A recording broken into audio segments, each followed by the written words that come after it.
AB48 news Gujarat. હવે નજર કરીએ આજના મુખ્ય સમાચાર પર।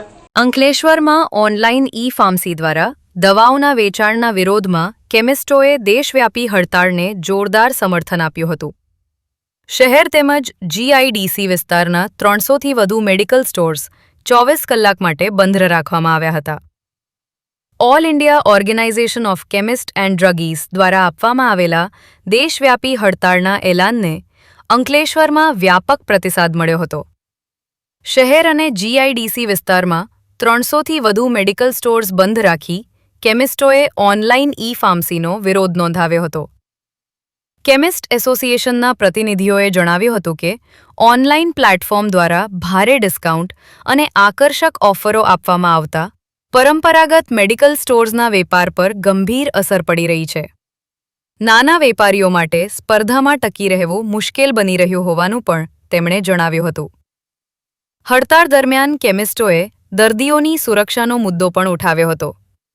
તેમના મતે ઓનલાઈન માધ્યમમાં નકલી તેમજ બિનઅધિકૃત દવાઓના વેચાણનો ખતરો વધી રહ્યો છે, જે લોકોના આરોગ્ય માટે જોખમકારક બની શકે છે। કેમિસ્ટોએ સરકાર પાસે ઈ-ફાર્મસી માટે કડક નિયમો અમલમાં મૂકવાની અને પરંપરાગત મેડિકલ સ્ટોર્સના હિતોની રક્ષા કરવાની માંગ કરી હતી। મહેશ પટેલ, અંકલેશ્વર ઉમા મેડિકલથી Ankleshwar druggist and chemist association president અને સાથે સયાજી ઝોન નો પણ પ્રેસિડેન્ટ છું અને અમારી માતૃ સંસ્થા all India druggist and chemist એસોસિએશનના જે આપેલા બંધના એલાનના કારણે અમારે બધા જ કેમિસ્ટ મિત્રોએ જડબે સલાક બંધ પાડી અને પ્રતિક રૂપે અમે વિરોધ નોંધાવ્યો છે। અને આ એસોસિએશનની જે માગ છે, અમારી માગ એક એવી છે કે ઓનલાઈનની અંદર જે દવાઓ અને એમાં પણ પ્રતિબંધિત દવાઓ, જે નાર્કોટિક દવાઓ જે ઓલ ઇન્ડિયામાં વેચાઈ રહી છે અને ઓનલાઈનના કારણે એ બધી દવાઓ જે સરકારે કંટ્રોલ કરે છે પણ છતાંય ત્યાં ફૂલ ફ્લેશ વેચાય છે અને યુવાધન નશાના રવાડે ચડતું જાય છે, એ પણ અમારો વિરોધ છે। ઓનલાઈનની અંદર જે દવાઓનું વેચાણ થાય છે અને એ દવાઓ વિધાઉટ ફાર્માસિસ્ટના સુપરવિઝન નીચે, વિધાઉટ રિસ્પોન્સિબિલિટીના નીચે આ બધી વેચાય છે, જ્યારે અમારે મેડિકલ સ્ટોરોની અંદર ફાર્માસિસ્ટ ફરજિયાત હોવું જરૂરી છે, એના ઇન્સ્પેક્શન ચેકિંગ થતા જરૂરી છે અને સાથે સાથે અમે પણ જે બિલોને બધું જ રાખવાનું અમારે કંટ્રોલ કમિટમાં હોય છે।